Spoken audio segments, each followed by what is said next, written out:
السلام علیکم ورحمۃ اللہ وبرکاتہ۔ آج کے ہمارے بیان کا موضوع ہے عظمت قرآن۔ اس سے پہلے آپ ہمارے چینل کو سبسکرائب کریں، بیل آئیکن کو پریس کریں، لائک اور شیئر کریں۔ نحمدہ ونصلی علی رسولہ الکریم، اما بعد فاعوذ باللہ من الشیطان الرجیم، بسم اللہ الرحمن الرحیم۔ قال اللہ تعالی فی القرآن المجید والفرقان الحمید، الف لام میم، ذالک الکتاب لا ریب فیہ، وقال النبی صلی اللہ علیہ وسلم خیرکم من تعلم القرآن وعلمہ، وقال النبی صلی اللہ علیہ وسلم القرآن حجۃ لک او علیک، صدق اللہ العظیم۔ حدیث کی کتابوں سے پتہ چلتا ہے کہ رسول اللہ صلی اللہ علیہ وسلم کے زمانے میں صحابہ کہتے ہیں کہ ہم میں سے جب کوئی قرآن پاک ختم کرتا تو کتب حدیث میں ایک عجیب جملہ ہے، یجتمع احدکم، قرآن والوں کو لوگ جمع کرتے تھے۔ یہ ہے کہ اپنے اہل و عیال اور رشتہ داروں کو جمع کرتے تھے۔ علماء نے اہل سے مراد اہل قرآن لکھے ہیں کہ قرآن پڑھنے پڑھانے والے علماء، طلباء، اساتذہ، یہ لوگ جمع ہوتے تھے اور اس بچے کو ختم قرآن پر سب جمع ہو کر اکٹھے دعا کرتے تھے، اس لیے کہ ختم قرآن پر جو دعا کی جاتی ہے اللہ تبارک و تعالی اسے قبول فرماتے ہیں۔ حضرت عبداللہ ابن مسعود رضی اللہ تعالی عنہ صحابی ہیں۔ مجھے اس صحابی کی خصوصیت، ان کے کمالات اور ان کی وجہ سے پوری امت میں فقہ کا پھیلنا، اس موضوع پر بڑی باتیں کی۔ یہاں پر صرف اتنی بات کہتی ہوں کہ حضور علیہ الصلاۃ والسلام کے صحابہ کرام میں یہ وہ جلیل القدر صحابی ہیں جو 8 سال کی عمر میں صحابی بنے، حضور علیہ الصلاۃ والسلام کا کلمہ پڑھا۔ کلمہ پڑھنے میں بھی کمال ہے، کسی غیر مسلم کی بکریاں چرایا کرتے تھے۔ رسول اللہ صلی اللہ علیہ وسلم کا گزر ہوا تو آپ علیہ الصلاۃ والسلام نے فرمایا مجھے پیاس لگی ہوئی ہے، پانی دے دو۔ انہوں نے کہا کہ جی پانی تو ہے نہیں۔ آپ صلی اللہ علیہ وسلم نے ارشاد فرمایا اچھا کسی بکری کا دودھ نکال کر دے دو۔ تو انہوں نے بڑا ایک عجیب جملہ کہا، میں دودھ نکال کے دے دوں؟ یہ بکریاں تو مالک کی ہیں، میں تو بکریوں کا چرواہ ہوں، مالک کوئی اور ہے، میں اس کی اجازت کے بغیر دودھ آپ کو کیسے دے دوں؟ میں کہتا ہوں جو زمانے کفر میں اتنا دیانت دار ہو، اسلام لانے کے بعد نبی کی شریعت پہ وہ کبھی مذاق نہیں کر سکتا۔ اسی لیے جو لوگ اس کی تفقع پر ذہنی طور پر قداغن رکھتے ہیں اور ان کے دماغ میں خلل ہے، ان کو اپنا دماغ صاف کرنا چاہیے کہ یہ اللہ کے نبی کا کتنا قابل اعتماد ساتھی ہے۔ پھر اس کے بعد رسول اللہ صلی اللہ علیہ وسلم نے ارشاد فرمایا اچھا بھائی ایسی بکری ہے جو دودھ نہ دیتی ہو؟ انہوں نے کہا جی ایک بانجھ بکری ہے جو دودھ نہیں دیتی۔ لائی گئی تو حضور علیہ الصلاۃ والسلام نے اس پہ اپنا ہاتھ پھیرا، وہ بکری ماشاء اللہ تندرست ہو گئی اور اس کے تھنوں میں دودھ بھر آیا، اس دودھ کو نکالا گیا تو رسول اللہ صلی اللہ علیہ وسلم نے دودھ پیا اور اپنا بچا ہوا دودھ اس صحابی عبداللہ ابن مسعود رضی اللہ تعالی عنہ کو دے دیا۔ آقا کریم ابھی اپنے گھر نہیں پہنچے تھے کہ اس صحابی نے بکریاں مالک کے حوالے کر کے وہاں پہنچ گئے، کہا حضور علیہ الصلاۃ والسلام بکری آپ سے فیض حاصل کرے اور میں محروم ہو جاؤں، آپ نے اس پہ ہاتھ پھیرا ہے، اس کی یہ کیفیت ہے کہ مجھے بھی کلمہ پڑھا کے ایمان کی دولت سے مالا مال کر دیں۔ حضور علیہ الصلاۃ والسلام سفر کرتے تھے تو آپ کا مسواک، آپ کی نالین اور آپ کا تکیہ لگانے کا سامان، یہ تینوں چیزیں اس صحابی کے پاس ہوتی تھی، اور فرمایا کرتے تھے میں حضور علیہ الصلاۃ والسلام کی صف اول کا نمازی ہوں، اور آقا کریم جب باہر نکلتے جوتا پہننے کا ارادہ فرماتے تھے تو میں نیچے بیٹھ کر اپنے ہاتھ میں جوتا لے کر حضور علیہ الصلاۃ والسلام کے قدم مبارک میں اپنے ہاتھوں سے پہناتا تھا۔ آج ہم بڑا اعزاز سے کہتے ہیں کہ آپ میں سے کئی لوگ کہتے ہوں گے جی فلاں جو مولوی ہیں ان کا بڑا معتقد ہوں، میں نے ان کی جوتی سیدھی کی ہے، فلاں حضرات کی جوتیوں میں بیٹھی ہوں، میں نے فلاں بزرگ کی جوتی سیدھی کی ہے۔ جو 23 سال تک پیغمبر مصطفیٰ علیہ الصلاۃ والسلام کے جوتے سیدھا کرتا رہا اور حضور علیہ الصلاۃ والسلام کے قدموں میں بیٹھ کر نبوت کے علوم حاصل کرتا رہا، اللہ نے اس کو کتنا بلند مقام عطا فرما دیا۔ قرآن پاک کی 3 ایسی خصوصیات ہیں جو پہلی آسمانی کتابوں میں سے کسی میں نہیں، یوں تو بہت ساری ہیں، میں ان میں سے صرف 3 عرض کرنا چاہتی ہوں۔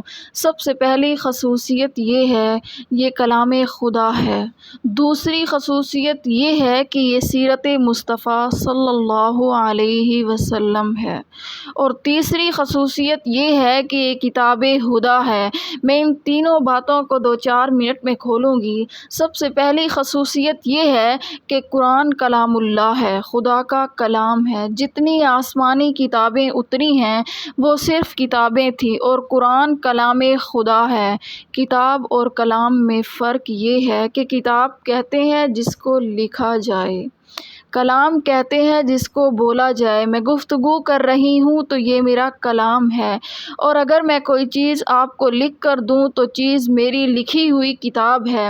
تورات لکھی ہوئی کتاب آسمان سے اتری، انجیل آسمان سے لکھی ہوئی کتاب اتری، زبور لکھی ہوئی کتاب آسمان سے اتری، لیکن قرآن مجید کتاب نہیں، یہ رب کا کلام ہے۔ اللہ کی مقدس وہ مقدس ذات کما ہوا جیسا اس کی شان ہے، اس نے جب تکلم کیا، اللہ کریم جب بولے ہیں، اللہ کی پاک زبان سے جو کلمے ظاہر ہوئے ہیں ان کا نام قرآن مجید ہے۔ اللہ نے اس کا تکلم فرمایا ہے تو قرآن رب کا کلام ہے۔ اور یہ یاد رکھو کہ کلام متکلم کی صفت ہوتی ہے، جو میں کہوں وہ میری صفت ہے، جو فلاں کہیں تو وہ ان کی صفت ہے، جو آپ کہیں وہ آپ کی صفت ہے، تو قرآن رب کی صفت ہے، اللہ کا کلام ہے۔ کیا مطلب ہے کہ جو صفت رب کی ہے وہی صفت اللہ نے اپنے کلام میں ظاہر کی ہے۔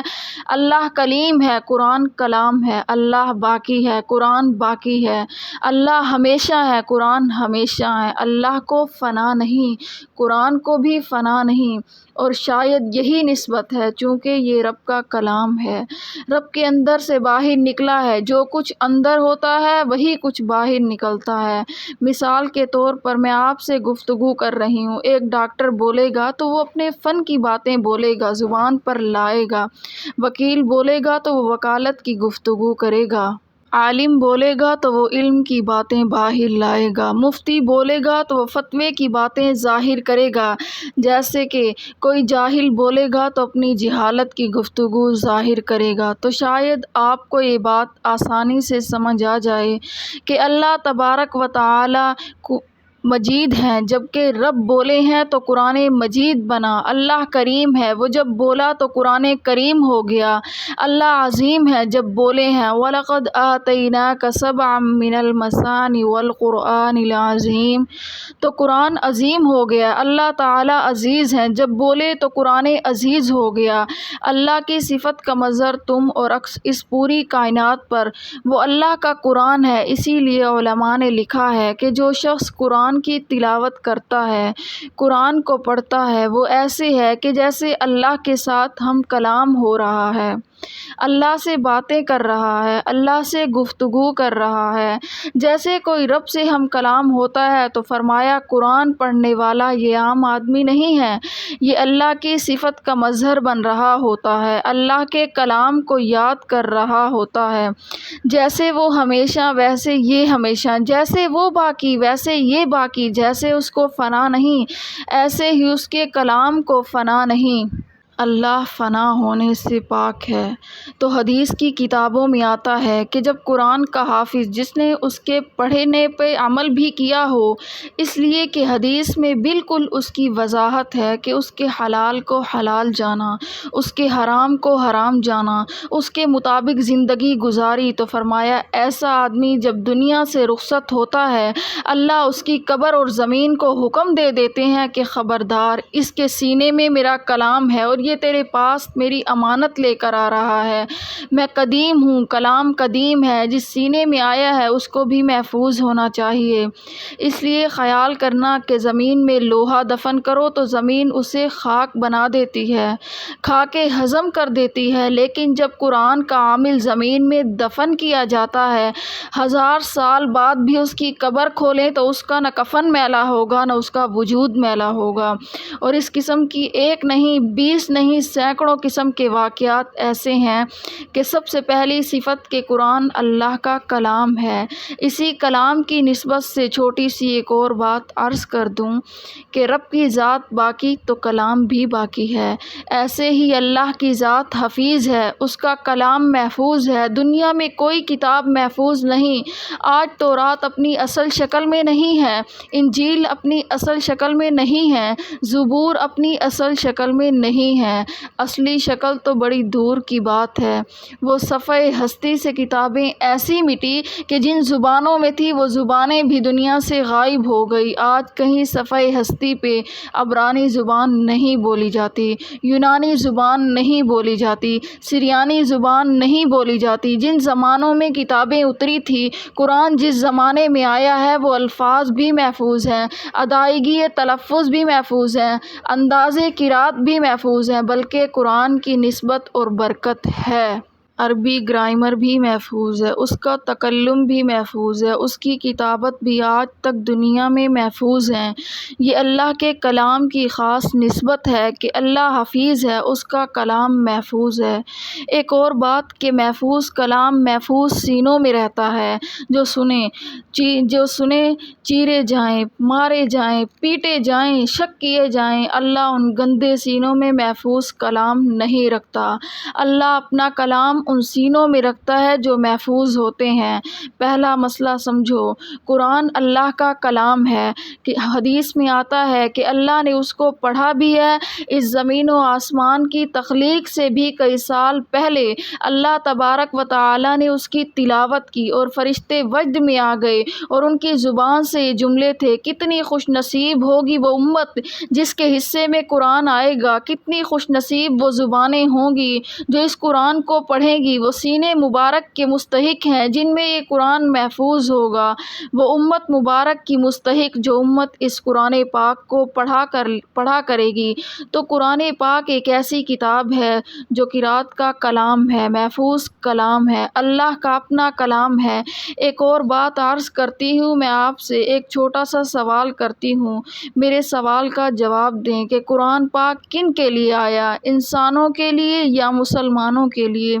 مسلمانوں کے لیے آیا ہے۔ ہدایت سب کے لیے ہے، لیکن اس کا پڑھنا، اس کو یاد کرنا مسلمانوں کے لیے ہے۔ مسلمان کسی کو سمجھائے، پہلے سمجھ کر آئے، پھر قرآن پڑھنا شروع کرے، تب تو یہ ہے اس کے لیے، لیکن کافر کے لیے تو ہے لا یمسہ الا المطہرون، وہ تو اس کو ہاتھ بھی نہیں لگا سکتا، اس کو چھو بھی نہیں سکتا۔ اب جو میں آپ سے گفتگو کر رہی ہوں، آپ سے میرا سوال یہ ہے کہ یہودی بھی اس کو نہ پڑھے، عیسائی بھی اس کو نہ پڑھے، ہندو بھی اس کو نہ پڑھے، سکھ بھی اس کو نہ پڑھے، مجوسی بھی اس کو نہ پڑھے، اور وہ اس لیے نہیں پڑھتے کہ یہ ان کی کتاب نہیں، ان کے مذہب کی کتاب نہیں۔ یہودی ہاتھ نہیں لگاتے کہ مسلمانوں کا کلام ہے، عیسائی اس کے قریب نہیں آتے کہ مسلمانوں کی کتاب ہے، سکھ اس کے قریب نہیں آتے یہ مسلمانوں کی کتاب ہے، ہندو اس کے قریب نہیں آتے کہ یہ مسلمانوں کی کتاب ہے۔ وہ نہ پڑھیں کہ یہ مسلمانوں کی کتاب ہے، اور ہم اور میں یہ دعویٰ تو نہیں کرتے، لیکن اگر میں پوچھ لوں کہ آج صبح اس وقت تک میں آپ میں سے کتنے آدمی ہیں، کتنے لوگ ہیں جس نے کم از کم ایک پارہ بھی پڑھا ہو، تو میں کہتی ہوں یہ کلام ہمارے لیے اور ہمارے پڑھنے کے لیے آیا ہے۔ بعض دفعہ نادان اور جاہل لوگ کہہ دیتے ہیں کہ جب تک معنی مطلب نہ آتا ہو ویسے پڑھنے کا کیا فائدہ، یہ جہالت کی بات ہے۔ قرآن رب کا کلام ہے۔ اتل ما اوحی الیک من الکتاب، اللہ کہے کہ محبوب یہ قرآن ہم نے آپ پر وحی کیا، اس کی آپ تلاوت کریں، اس کو پڑھیے اور اس کے آداب بتائیے۔ علماء فرماتے ہیں کہ اللہ نے قرآن کو پڑھا، جبرائیل علیہ السلام نے تلاوت کی، رسول اللہ صلی اللہ علیہ وسلم نے تلاوت کی، صحابہ کرام رضوان اللہ علیہم اجمعین نے تلاوت کی، اور قیامت تک امت میں قرآن پاک کی تلاوت کی جائے گی۔ قرآن یا تلاوت کے لیے ہے، خوش نصیب وہ لوگ ہیں جو قرآن کی تلاوت کرتے ہیں۔ آج وعدہ کریں کہ ہم قرآن پاک کی تلاوت کریں گے انشاءاللہ۔ اور تلاوت میں سب سے بڑا ادب یہ ہے کہ جب کوئی پڑھے دوسرا چپ کر کے سنے۔ حدیث میں آتا ہے کہ جب کوئی بندہ زمین میں قرآن پڑھتا ہے، چپ کر کے اللہ اس کا قرآن سنتے ہیں۔ پڑھتا کون ہے بندہ اور سنتا کون ہے اللہ کریم۔ میں آپ کو مثال سے سمجھاتی ہوں۔ جب کوئی قاری پڑھانا شروع کر دے تو کتنی خوشی ہوگی، اور وہ توجہ پوری کرے کہ میری نقل کیسے کر رہا ہے، الفاظ کیسے ادا کر رہا ہے، انداز کیسے اپنا رہا ہے، اسے ادا کیسے کر رہا ہے۔ جب آپ کی کلام کوئی پڑھے آپ اسے اتنی توجہ سے سنتے ہیں، تو جب رب کا کلام کوئی پڑھے اللہ بھی اپنی ساری توجہ اور رحمت اس بندے کی طرف کر دیتا ہے۔ سبحان اللہ۔ قرآن کا ادب یہ ہوا کہ جب بندہ پڑھے اور اللہ چپ۔ اسی طریقے سے علماء نے لکھا ہے کہ جب اللہ نے پڑھا تو حضرت جبرائیل علیہ السلام کو اللہ کریم حکم دیتے تھے کہ اس کلام کو لے جا۔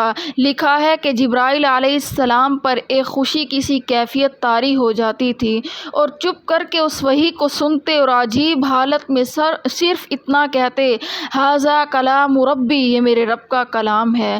تو اللہ پڑھے اور جبرائیل چپ، اور جب جبرائیل حضور علیہ السلام کے پاس لے کے آ گئے تو حضور علیہ السلام نے چاہا کہ میں جلدی جلدی اس کو دہرا لوں، یاد کر لوں، کہیں بھول نہ جائے۔ تو اللہ رب العزت نے فرمایا، محبوب لا تحرک بہ لسانک، یعنی یہاں ایک اور عجیب بات ہے، اونچی آواز سے پڑھنا تو بہت دور کی بات، آہستہ سے اپنے دل میں دہرا لوں، منہ بند کر کے دل میں پڑھ لوں۔ اللہ نے فرمایا لا تحرک، جبرائیل علیہ السلام پڑھے اور آپ مصطفیٰ کریم چپ۔ اللہ پڑھے تو جبرائیل چپ، جبرائیل پڑھے تو مصطفیٰ کریم چپ۔ تو جب حضور علیہ السلام پڑھے تو قرآن نے کہا، خبردار، قرئ القرآن فاستمعوا لہ، اور لوگوں چپ کر کے محبوب کریم کا قرآن سنا کرو۔ کہ قرآن کا ادب یہ ہے کہ خاموشی کے ساتھ سنو۔ حتیٰ کہ جب جنات نے حضور علیہ السلام کا قرآن سنا تو ایک دوسرے سے کہنے لگے، انا سمعنا قرآنا عجبا یہدی الی الرشد، کہنے لگے کہ خاموشی سے سنو۔ تو جنوں کا عقیدہ بھی یہ ہے کہ قرآن پڑھا جائے تو چپ کر کے سنا جائے۔ انبیاء کرام کا عقیدہ بھی یہی ہے کہ قرآن پڑھا جائے تو چپ کر کے سنا جائے۔ فرشتوں کا نظریہ بھی یہی ہے کہ قرآن پڑھا جائے تو چپ کر کے سنا جائے۔ مسلمانوں کا عقیدہ بھی یہی ہے کہ جب قرآن پڑھا جائے تو خاموشی سے، ادب سے قرآن سنا کرو۔ اسی لیے تو ہم کہتے ہیں کہ امام پڑھے تو چپ کر کے سنا کرو۔ ابھی یہ ہمارے ساتھ بیٹھے ہیں، حضرت عیسیٰ علیہ السلام امام کے پیچھے قرات نہیں کریں گے۔ ایک مجلس میں کئی ساتھی بیٹھے تھے، انہوں نے سوال کیا تو اس کے جواب میں فرمایا، عیسیٰ علیہ السلام قیامت کے قریب اتریں گے۔ ہم سب مسلمانوں کا عقیدہ ہے کہ نہیں؟ کہتے ہیں کہ دمشق کی مسجد کے مشرقی مینار پر اتریں گے، عصر کی اذان ہو چکی ہوگی، اوپر سے آواز آئے گی، بھائی مجھے بھی اتار لو اور ٹھہر جاؤ، میں بھی تمہارے ساتھ نماز میں شریک ہوں گا۔ چنانچہ سیڑھی رکھی جائے گی، حضرت عیسیٰ علیہ السلام اتریں گے، نیچے تشریف لائیں گے۔ اب عیسیٰ علیہ السلام نبی ہیں اور مصلی پر امام تو ہے، اب یہ امام احتراماً پیچھے ہو جائیں گے۔ آپ نبی ہیں، آپ نماز پڑھائیں۔ عیسیٰ علیہ السلام کہیں گے نہیں آپ پڑھائیں، وہ ان کی منت کریں گے، یہ ان کی منت کریں گے۔ اب قصہ مختصراً یہ کہ نبی کا حکم ہوگا، حضرت عیسیٰ علیہ السلام پیچھے کھڑے ہوں گے، حضرت مہدی علیہ السلام پڑھائیں گے۔ لیکن میں آپ سے پوچھتی ہوں درجہ کس کا زیادہ ہے؟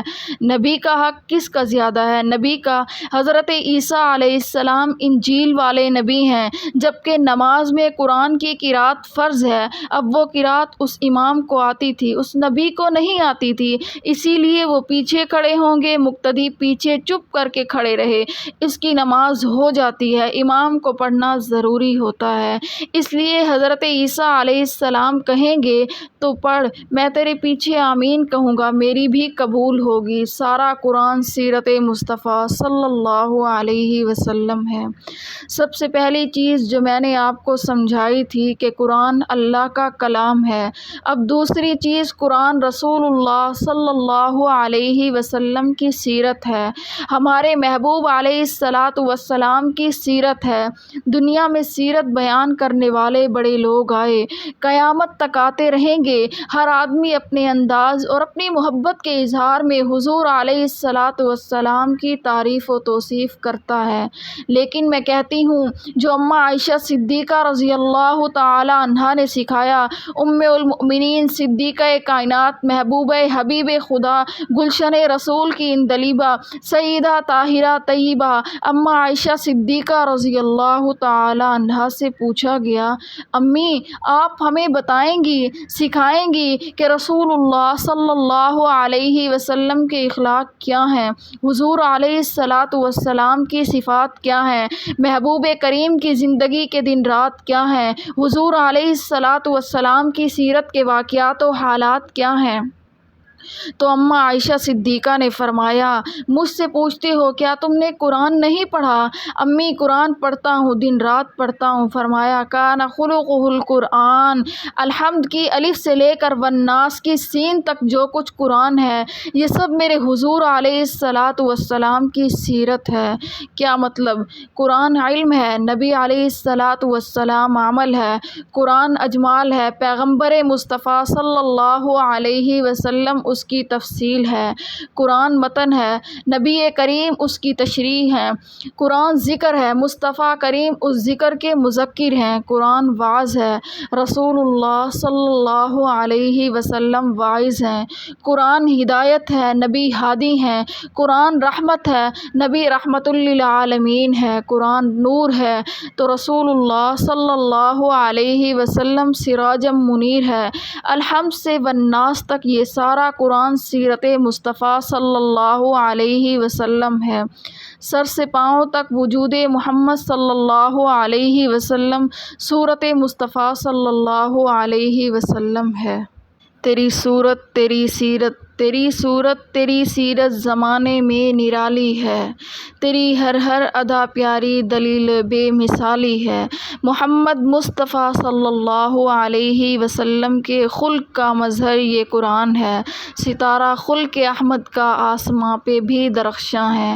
قرآن نے سیرت پیغمبر کو ایسا کھولا کہ عقل دنگ رہ جاتی ہے۔ اب ہم قرآن سے پوچھیں حضور کا میلاد کیا ہے، حضور کا بچپن کیا ہے، حضور کی جوانی کیا ہے، حضور کی ازدواجی زندگی کیا ہے، حضور کی شادی کیا ہے، حضور علیہ الصلاۃ والسلام کی مکی سیرت کیا ہے، حضور علیہ الصلاۃ والسلام کی مدنی سیرت کیا ہے، حضور علیہ الصلاۃ والسلام کے اخلاق کیا ہیں، مصطفیٰ کریم کے عقائد کیا ہیں، مصطفیٰ صلی اللہ علیہ وسلم کے معاملات کیا ہیں، رسول اللہ صلی اللہ علیہ وسلم کے حالات کیا ہیں، آپ صلی اللہ علیہ وسلم کی زندگی کے واقعات کیا ہیں، رسول اللہ صلی اللہ علیہ وسلم کے دن رات کیا ہیں، آپ علیہ الصلاۃ والسلام کی خلوت کیا ہے، حضور علیہ الصلاۃ والسلام کی جلوت کیا ہے۔ ایک ایک بات کو قرآن نے کھولا اور ایسا کھولا کہ انسان کی عقل دنگ رہ جاتی ہے۔ ایک ایک چیز قرآن نے بیان کی ہے، آنے سے پہلے کے دور کو بیان کیا۔ ظہر الفساد فی البر والبحر، مصطفیٰ نہیں آئے تھے تو زمین پر فتنہ و فساد تھا، حضور علیہ الصلاۃ